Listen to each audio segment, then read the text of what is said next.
ხელის შეშლის პროცესი ძალიან მალევე გამოვლინდა დღის განმავლობაში, სადღაცა 4 საათიდან უკვე მე მაცნობეს, რომ მიუხედავად იმისა, რომ ინფორმირებული იყო უკვე მერია და ყველაფერი იყო მზად 2 საათიდან, რომ დაწყებულიყო სცენის კონსტრუირება, ჯერ ალოდინეს ადამიანები და ეუბნებოდნენ, რომ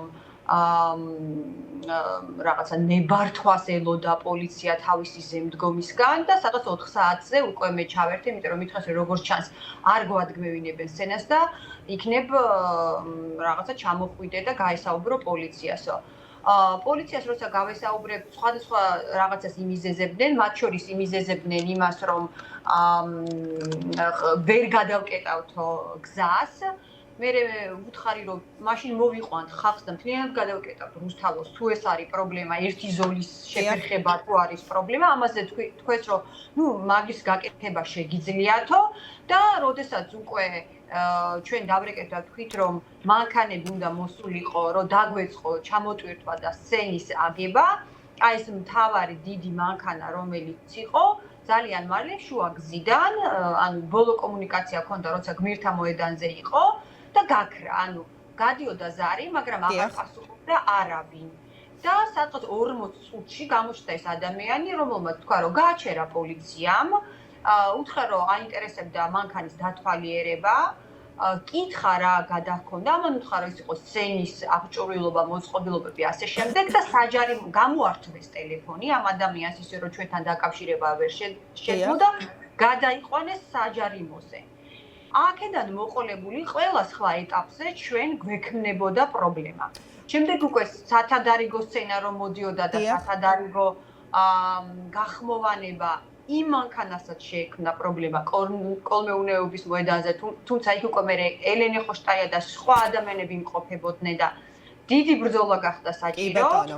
უშუალოდ ქალბატონი, აი რა მოხდა უშუალოდ, როდესაც პრეზიდენტის სიტყვით გამოდიოდა, ყველას გაუჩნდა ეს კითხვა, აი თითქოს რაღაცნაირად მოხერხდა აი ამ ტექნიკური ხარვეზის აღმოფხვრა, ისმოდა ხმაც, მათ შორის ტელეეთერითაც, ესმოდათ იქ აქციის მონაწილეებსაც, რის საშუალებაც იყო ხმის გამაძლიერებიდან გამომდინარე, მაგრამ აი უეცრად ეს რაღაცა ხმაც დაიკარგა, აი რატომ ესეც რომ მოგვიყვეთ, თქვენ წერდით სოციალურ ქსელში, რომ რაღაცა ნახეთ, რომ ის კაბელები ხმის იყო დაზიანებული, რაც მიზანი მართულად დაზიანებული, ხო?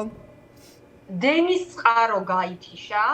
ან თავიდან როცა ვარკვევთ თუ რა იყო ხარვეზი, იყო ის რომ დენი აღარ შემოდიოდა და დენის წყარო საკმაოდ შორს იდგა, იმიტომ რომ იქაც არ მოგვეცა საშუალება რომ სრულფასოვნად მოგვეწყოს სცენა, საერთოდ ყველაფერი უნდა იყოს ძალიან ახლოს, უნდა იყოს შემოღობილი და დაცული დენის წყაროც, გენერატორიც, კაბელები. ეს არის წესით და რიგით როგორც კეთდება, მაგრამ არაფრის ამის გაკეთების საშუალება ჩვენ არ მოგვეცა და სადაც იყო, იქ შემდეგ მიაკვლიეს და ნახეს რომ იყო გამოგლეჯილი. ანუ ვიღაცამ სპეციალურად გამოგლიჯა ეს კაბელები, თამამად შეგვიძლია ვთქვათ?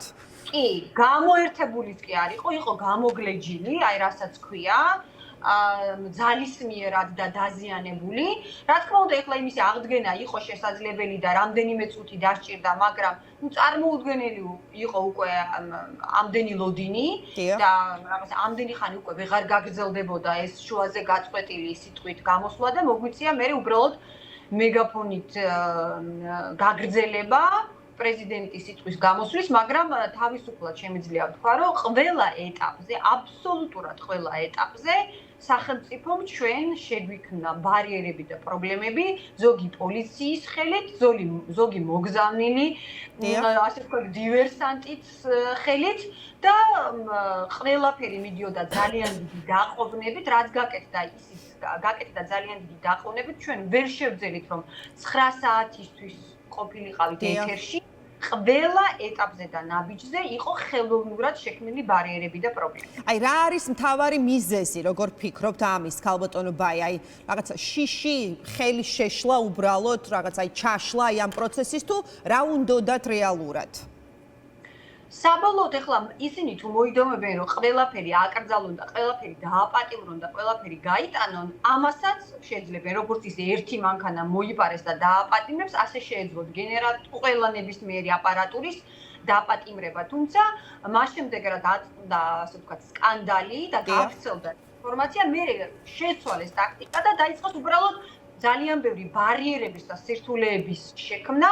ვფიქრობ, რომ ცდილობდნენ, რომ საერთოდ ცდილობენ, რომ პრეზიდენტის ხმა ჩაახშონ, რომ პრეზიდენტმა ვერ შეძლოს ნორმალური კომუნიკაცია საზოგადოებასთან, ხალხთან და არ არიან თანამშრომლობ. მიუხედავად იმისა, რომ სალომე ახლას თავაზობს ბიძინა ივანიშვილს და მის მარიონეტულ ხელისუფლებას პოლიტიკური კრიზისიდან გამოსვლის რეალურ გზას, ისინი ამ ნაბიჯს ჯერჯერობით ფაქტია, რომ არ დგამენ, მაგრამ იქცევიან, მე ვიტყოდი, გაჯიუტებული ბავშვებივით.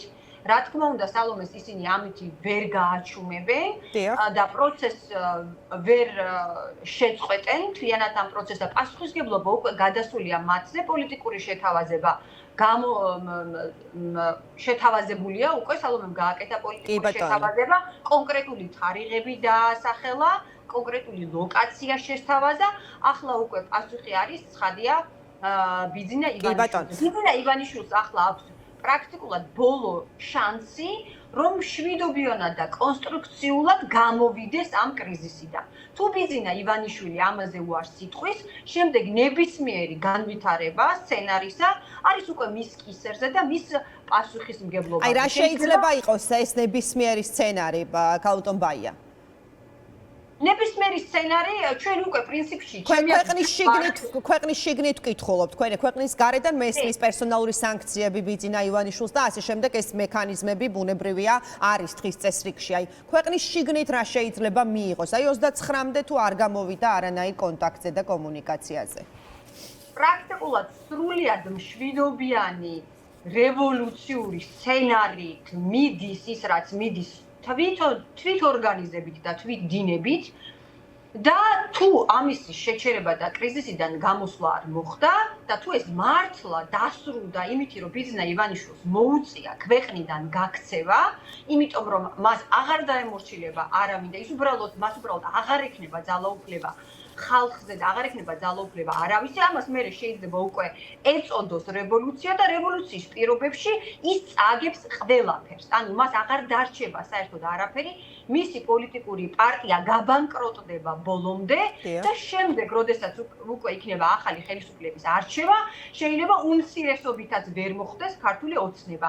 ამ ყველაფრის რისკზე და ვაბანკზე პრაქტიკულად მიდის ბიძინა ივანიშვილი. მას უნდა ყველაფერი, მას უნდა დიქტატურა, ან ის მზად არის, რომ დაკარგოს ყველაფერი, თუ ხალხი მას დააკარგინებს ამ ძალაუფლებას. აქ სწორედ ხალხზე არის საუბარი და იმ დაუმორჩილებლობაზე არის საუბარი, რომელიც შეიძლება გახდეს ტოტალური ამ ქვეყანაში და უბრალოდ ძალაუფლება ისედაც არის სიმბოლური ხასიათის მატარებელი და თუ არავინ არ დაემორჩილება ბიძინა ივანიშვილს, მაშინ მას არანაირი ძალაუფლება ამ ქვეყანაზე არ ექნება. კი ბატონო და ბაია კითხავთ, ანუ რამდენად მიდის აი ამ პროცესის პარალელურად, მე ვიცი რომ თქვენ აქტიური კომუნიკაცია გაქვთ როგორც არასამთავრობო ორგანიზაციის სამხელქო საზოგადოების წარმომადგენელს, როგორც პოლიტიკურ ჯგუფებთან, ისევე პრეზიდენტთან თუ ზოგადად ქვეყანაში არსებული ვითარებით დაინტერესებულ პირებთან, აი როდესაც საუბარია ახალ არჩევნებზე, ამის პარალელურად რამდენად მიდის მუშაობა იმაზე, როგორ უნდა ჩატარდეს ეს არჩევნები, რომ არ მივიღოთ იგივე შედეგი, როგორც 26 ოქტომბერს. ეს არის ძალიან მნიშვნელოვანი საკითხი, რომელიც თითოეულ ადამიანს გვაწუხებს და აწუხებს ბუნებრივია. როგორც პრეზიდენტმა განაცხადა, მნიშვნელოვანია, რომ არჩევნები დაინიშნოს ძალიან მალე. ძალიან მალე არჩევნების დანიშვნა გულისხმობს იმას, რომ ფუნდამენტური საარჩევნო რეფორმა და მთლიანად ძალოვანი სისტემების სრული გათავისუფლება ვერ მოესწრება და ვერ მოხერხდება ძალიან მოკლე დროში. მაგრამ ჩვენ დარწმუნებული ვართ, რომ შედარებით გაუმჯობესებული ცესკოს პირობებშიც კი მაინც წააგებს ბიძინა ივანიშვილი არჩევნებს, იმიტომ რომ რეალობა არის აბსოლუტურად სხვა იმასთან შედარებით, თუ რა იყო ეს რეალობა 26 ოქტომბრამდე. ხალხი არის მობილიზებული, გამოფხიზლებული, ქართული ოცნების მხარდაჭერები მნიშვნელოვნად რაოდენობაში არიან შემცირებულები, იმიტომ რომ მათ დაინახეს ის სისხლიანი სახე ბიძინა ივანიშვილისა, თუ როგორ უსწორდება ის ახალგაზრდებს, რა სასტიკია და როგორ ცდილობს მთლიანად მოკლას დემოკრატიული პროცესი, ამის დატყვეთა ქართული ოცნების ბევრ ამომრჩეველს არ ჰქონდა ბიძინა ივანიშვილის მიმართ და არის აბსოლუტურად იმედგაცრუებული ქართული ოცნება. ძალიან დიდი მადლობა. მადლობა ბაია იმისთვის რომ დაგვითმეთ რო და მიიღე გადაცემაში მონაწილეობა. ბაია